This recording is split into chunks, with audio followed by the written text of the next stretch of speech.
Science Department, the Third World Studies Center, and the Institute of Government and Law Reform of the UP Law Center. Our forum for today is on Constitution Rewriting, Theory and Practice. And here to give the welcome remarks for the UP Law Center is the Director of the Institute of Government and Law Reform, Professor Nicholas Felix Lee.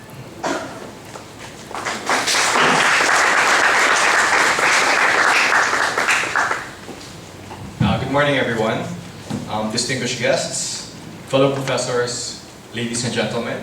On behalf of the UP Law Center and the Institute of Government and Law Reform, it gives me great pleasure to extend to you all a warm welcome. I would like to recognize the UP-Diliman Political Science Department, which took the lead in organizing this Constitutional Rewriting Forum in cooperation with the UP Third World Studies Center. The 1987 Philippine Constitution has been described by numerous authors and commentators as the product of the 1986 People Power Revolution. Almost immediately after President Corazon Aquino was installed as head of the revolutionary government, she ordered that a constitutional commission be convened in order to draft a constitution to take the place of the infamous 1973 Constitution. Still reeling from the country's experience under the Marcos dictatorship, the drafters of the 1987 Constitution made sure to incorporate provisions which would safeguard the people from the abuses that were rampant during the bygone regime. These abuses traversed not only the civil and political, but also the economic. For that reason, the fundamental law guards with equal zeal individual rights, the national economy, and different other aspects in between. However, so much has changed since 1987. The present administration has unequivocally declared its intention to shift to a federal form of government within the next 6 years. Yes, past calls to change our form of government have been met with strong resistance and never managed to gain traction. But as long as the President enjoys a strong mandate from the people and his political party continues to control a supermajority bloc in Congress, the federalism issue continues to be very relevant. And then there is the persistent clamor from the business sector for the revision of the economic provisions, which they label as restrictive. While I am sure that no Filipino will bargain away the civil and political safeguards conferred by the 1987 Constitution, one may argue the value of maintaining a protectionist economy. Then again, all of these reasons to change the Constitution must be weighed against and tempered by the very concept of the fundamental law. A constitution embodies the nation's ideals and aspirations and should be the sturdy foundation for which our country lays the groundwork for achieving its collective goals. You can never build on shifting sands. In the same way, you don't take the task of changing the Constitution lightly. Taking all of these into consideration, there's one question that looms before us. Assuming the need to change the Constitution, how should it be rewritten so that it is responsive to the present and remains so even in the future? Having said that, I welcome you once again to this rewriting forum and wish you a very productive morning.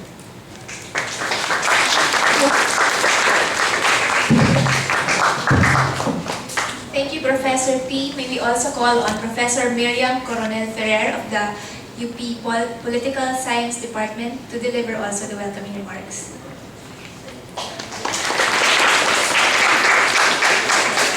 Magandang umaga sa inyong lahat.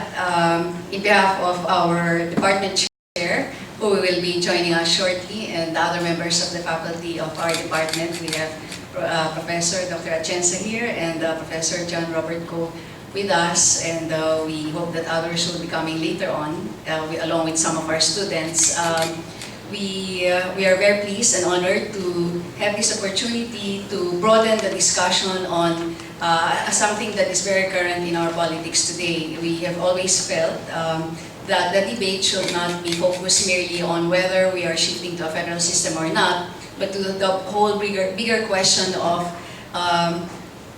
constitutions and the project of rewriting constitutions. And indeed, coming from another conference the other 2 days with our foreign guests here today, led by Dr. Kimana, who will be speaking about the theory and practice of constitution writing, but also here with us are 2 other delegates to this big conference that were held on Autonomy, Governance, and Federalism at Lucid Hotel, Dr. Marco Suksi, who was actually here the other last Tuesday at the College of Law to talk about this mainly on federalism, and Dr. Ashley South from Chiang Mai University, working on Southeast Asia and the many conflicts that you find in the region, but focusing largely on Thailand and Myanmar. We will be hearing from all, the three of them actually, but let me just say that this started as some kind of cooperation with IDEA, the Institute for Democracy and Electoral Assistance, based the head office being in Sweden, but actually with several offices around the world. In Asia, they are currently located in Australia, but they're actually prospecting the possibility of moving to, hey, the Philippines. Let's see with our foreign policy now how good that would be. But the region, something closer to the center of Asia. But our guest is actually based in The Hague, Netherlands, which must be another big office. But otherwise, the head office will be in Sweden. IDEA has done a lot of work on conflict resolution. It's one of my textbooks actually, and I've used the products that they have come up with in the course of our negotiations with the More Islamic Liberation Front. And they do have a special unit looking at constitutions, conflict, etc. And I myself participated in a recent event held in Melbourne on constitutions and conflict, post-conflict rewritings of constitutions, co-organized with Melbourne University, and that was the opportunity to broaden that kind of relation with IDEA. IDEA, of course, has also been doing several projects in the Philippines.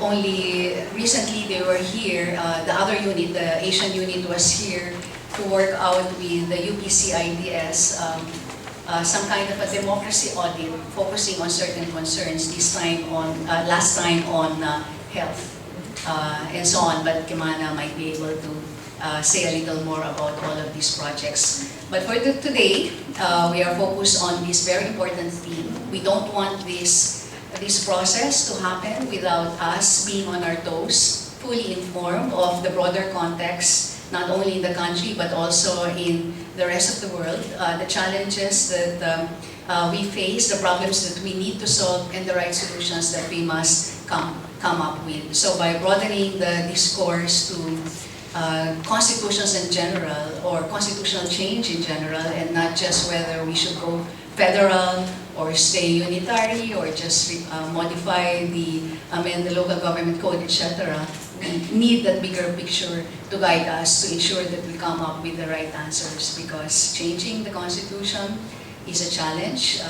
We have imperfections in our system that we need to solve, but we need to do it well. We need to do it with eyes wide open and not, just being taken along for in a storm, in a political storm, where we don't know the actual consequences of all of this. So we thank you. We thank the UP Law Center, which has been a very enthusiastic partner, and they've actually taken on most of the work to set this up. And now I see Dr. Ricardo Jose from the head of the Third World Studies Center, which is a unit under our college as well, the College of Social Science and Philosophy, on the other side of the campus, across the Oval. He's already here. Maybe he wants to join us here in front. So we thank our co-organizers for supporting this work. This is a university project. The UP cannot be, isolated from all of these events, especially most of you students of the College of Law. This is something that we all have a stake on, and we need to do this well. We need to do this, to ensure that our future is safely protected and a better future for everyone. Thank you very much.